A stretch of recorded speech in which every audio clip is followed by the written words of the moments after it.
हर हर महादेव। जय भोलेनाथ। स्वागत है आपका हमारे चैनल पर। आज के इस वीडियो में आप सुनेंगे सोमवार व्रत की कथा।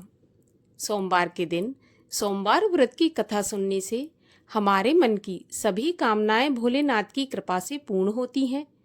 हमारे चैनल पर आपको सभी प्रकार की व्रत कथाएं सुनाई जाती हैं। तो सभी व्रत कथाएं सुनने के लिए और हमसे जुड़े रहने के लिए हमारे चैनल को सब्सक्राइब अवश्य करें और आज की कथा अच्छी लगे तो लाइक करके शेयर भी कर दें। साथ ही कमेंट में ओम नमः शिवाय अवश्य लिखें। तो चलिए अब हम सुनते हैं सोमवार व्रत की कथा। एक नगर में एक बहुत धनवान साहूकार रहता था। उसके घर में धन की कोई कमी नहीं थी, परंतु वह बहुत दुखी था क्योंकि उसके कोई पुत्र नहीं था। वह इसी चिंता में दिन रात दुखी रहता था। पुत्र की कामना के लिए वह प्रत्येक सोमवार को शिवजी का व्रत और पूजन किया करता था तथा सायंकाल मंदिर जाकर शिवजी के सामने दीपक जलाया करता था। उसके इस भक्ति भाव को देखकर एक समय माता पार्वती ने भगवान शिव से कहा, महाराज, ये साहूकार आपका अनन्य भक्त है, सदैव आपका व्रत और पूजन बड़ी श्रद्धा से करता है। आपको इसकी मनोकामना अवश्य पूर्ण करनी चाहिए। शिवजी ने कहा, हे पार्वती, यह संसार कर्म क्षेत्र है। किसान खेत में जैसा बीज बोता है वैसी ही फसल काटता है, उसी तरह मनुष्य इस संसार में जैसा कर्म करते हैं वैसा ही फल भोगते हैं। तब माता पार्वती ने अत्यंत आग्रह से कहा कि प्रभु, जब यह आपका अनन्य भक्त है और अगर इसको किसी प्रकार का दुख है तो उसे आपको अवश्य दूर करना चाहिए। आप तो सदैव अपने भक्तों पर दयालु रहते हैं और उनके दुखों को दूर करते हैं। यदि आप ऐसा नहीं करेंगे तो मनुष्य आपका पूजन और व्रत भला क्यों करेंगे। माता पार्वती का ऐसा आग्रह देखकर शिवजी कहने लगे, हे पार्वती, इसके कोई पुत्र नहीं है। इसी चिंता में यह अति दुखी रहता है। इसके भाग्य में पुत्र ना होने पर भी मैं इसको पुत्र प्राप्ति का वरदान देता हूँ, परंतु वह पुत्र केवल 12 वर्ष तक ही जीवित रहेगा। इसके पश्चात वह मृत्यु को प्राप्त हो जाएगा। इससे अधिक मैं इसके लिए कुछ नहीं कर सकता। माता पार्वती और भगवान शिव का ये वार्तालाप वह साहूकार सुन रहा था। इससे उसको ना तो प्रसन्नता हुई और ना ही दुख हुआ। वह पहले की तरह भगवान शिव का व्रत और पूजन करता रहा। कुछ समय के पश्चात साहूकार की स्त्री गर्भवती हुई और 10वें महीने उसके गर्भ से अति सुंदर पुत्र उत्पन्न हुआ। साहूकार के घर में बहुत खुशियां मनाई गईं, परंतु साहूकार तो ये जानता था कि उसकी केवल 12 वर्ष की आयु है, इसीलिए उसने ज्यादा प्रसन्नता प्रकट नहीं की और ना ही किसी को यह भेद बताया। जब वह बालक 11 वर्ष का हो गया तो बालक की माता ने उसके पिता से उसका विवाह करने के लिए कहा। तब साहूकार ने कहा कि मैं अभी इसका विवाह नहीं करूंगा, मैं अपने पुत्र को काशी पढ़ने के लिए भेजूंगा।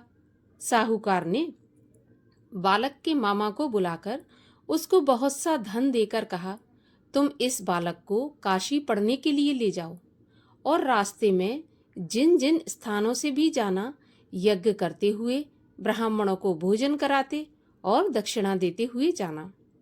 दोनों मामा भांजे यज्ञ करते हुए ब्राह्मणों को भोजन कराते और दक्षिणा देते हुए काशी जी की ओर चल पड़े। रास्ते में एक शहर पड़ा। उस शहर में राजा की कन्या का विवाह था, परंतु जो राजकुमार विवाह करने के लिए आया था वह एक आंख से काना था। उसके पिता राजा को इस बात की बड़ी चिंता थी कि कहीं राजकुमार को देखकर राजकुमारी के माता पिता या राजकुमारी विवाह में किसी प्रकार की अड़चन पैदा न कर दें।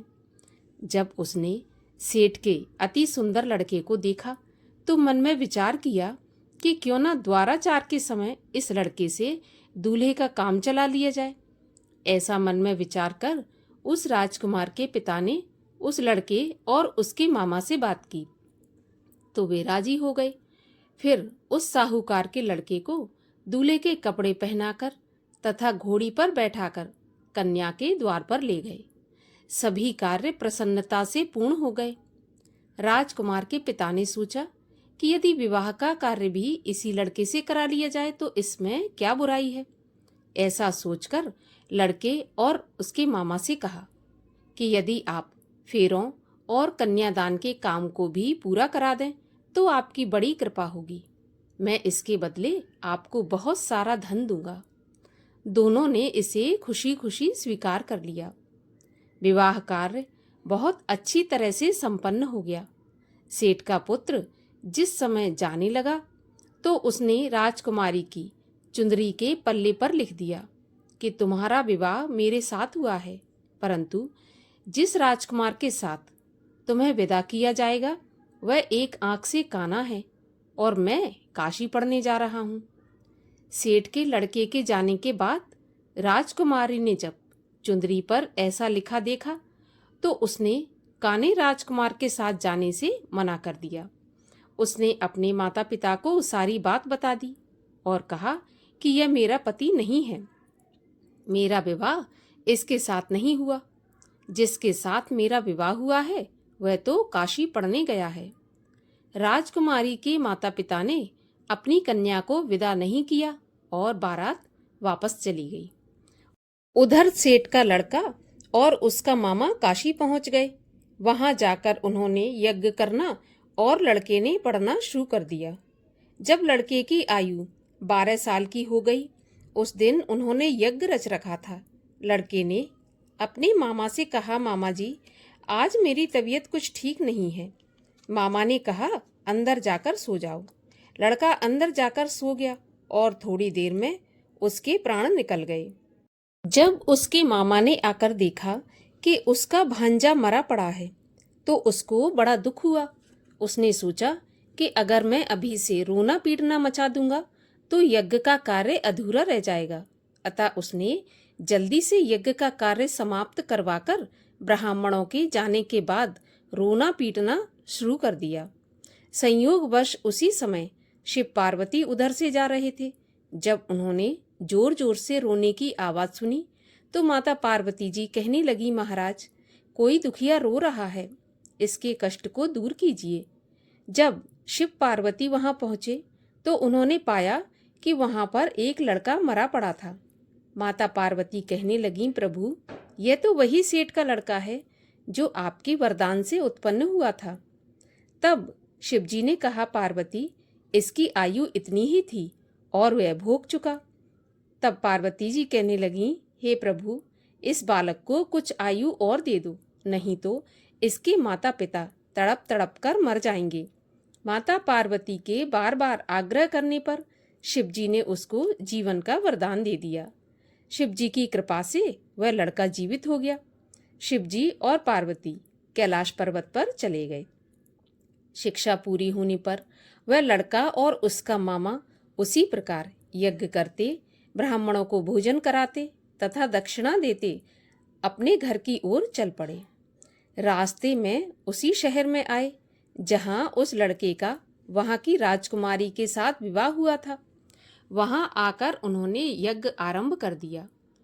उस लड़के के ससुर, जो कि वहां के राजा थे, उन्होंने उसको पहचान लिया और महल में ले जाकर उसकी बहुत आवभगत की। फिर बहुत से दास दासियों सहित आदरपूर्वक अपनी राजकुमारी और जवाई राजा को विदा कर दिया।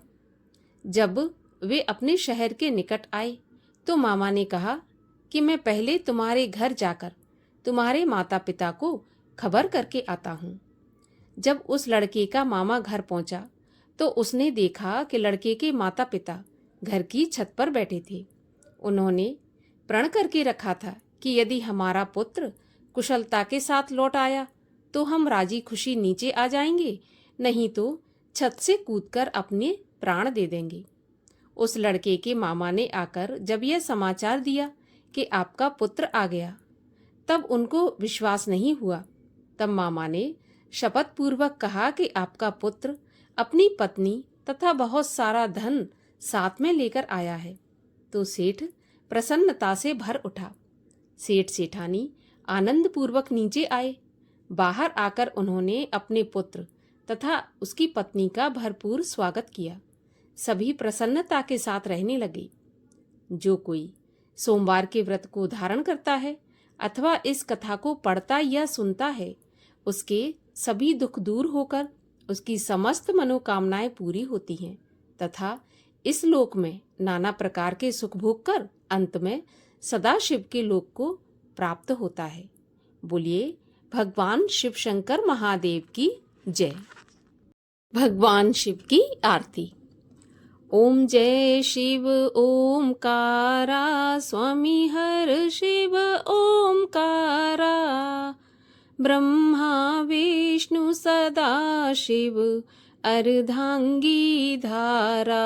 ओम जय शिव ओमकारा, एकानन चतुरानन पंचानन राजे, हंसासन गरुणासन वृषवाहन साजे। ओम जय शिव ओमकारा, दो भुज चार चतुर्भुज, 10 भुज ते सोहे, तीनों रूप निरखता त्रिभुवन जन मोहे। ओम जय शिव ओमकारा, अक्षमाला वनमाला मुंडमाला धारी, चंदन मृग मद सोहे, भोले शुभकारी। ओम जय शिव ओमकारा, श्वेतांबर पीतांबर बाघंबर अंगे, सनकादिक ब्रह्मादिक भूतादिक संगे। ओम जय शिव ओमकारा, करके मध्य कमंडल चक्र त्रिशूल धरता, सुख करता दुख हरता, जग पालन करता। ओम जय शिव ओमकारा, ब्रह्मा विष्णु सदा शिव जानत अविवेका, प्रणवाक्षर के मध्य ये तीनों एका। ओम जय शिव ओमकारा, त्रिगुण स्वामी जी की आरती जो कोई जन गावे, कहत शिवानंद स्वामी मन वांछित फल पावे। ओम जय शिव ओमकारा। बोलिए भगवान शिव शंकर महादेव की जय।